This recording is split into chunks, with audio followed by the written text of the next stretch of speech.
بسم الله الرحمن الرحیم.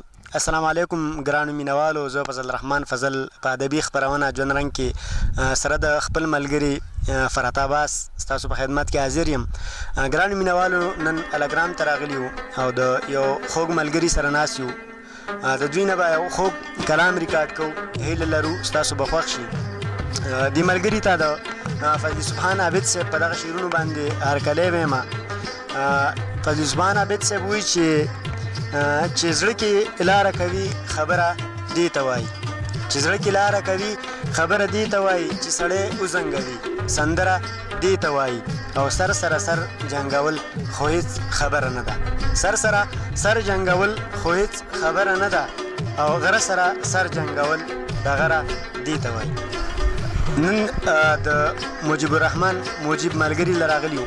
د ده نه به خوږ کلام ریکارډ کوو. هیله لرو ستاسو به خوښ شي.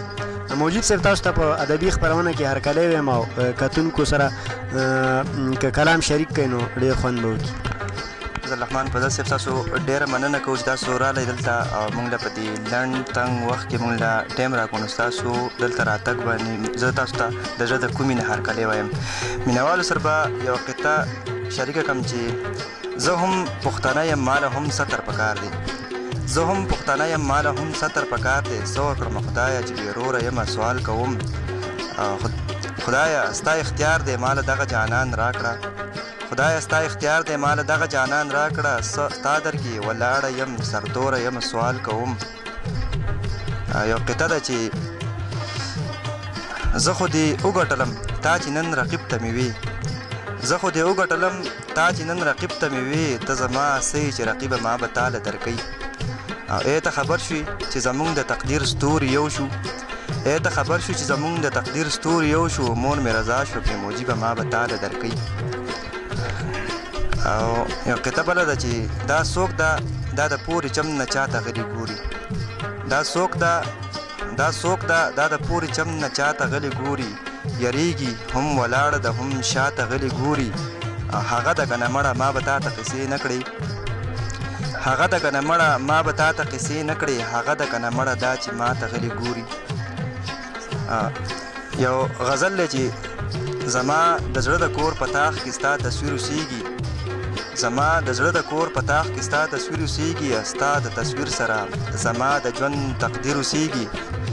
د زړه د کوره یې اواز راغلو چې مه یې وژنئ، د زړه د کوره یې اواز راغلو چې مه یې وژنئ. د زړه په کور کې خو مې دغه یو فقیر اوسېږي. دا خو د رب ویش دی نو دې کې د چا وس نه رسي، دا خو د رب ویش دی نو دې کې د چا وس نه رسي. چې په یو کور کې یو غریب او بل امیر اوسېږي. او غاړې ته دنګ دنګ غرونه منځ کې ژوره لاره، غاړې ته دنګ دنګ غرونه منځ کې ژوره لاره. راشه دا وګوره په کوم ځای کې زنځیر اوسېږي. خدایه چې ماله به یې راکړې او که نه ځان ووژنم، خدایه چې ماله به یې راکړې او که نه ځان ووژنم. دغه یو سوال مې د ډېر وخت نه په ضمیر اوسېږي. خدایه چې ماله به یې راکړې او که نه ځان ووژنم. دغه یو سوال مې د ډېر وخت نه په ضمیر اوسېږي.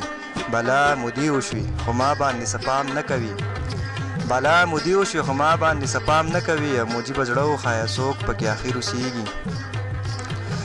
او یو غزل دی چې زړونه ساتلی شي چې څوک د زړونو ښکار کوي، زړونه ساتلی شي چې څوک د زړونو ښکار کوي. لکه پستې اوبه د غرونو منځ کې لار کوي.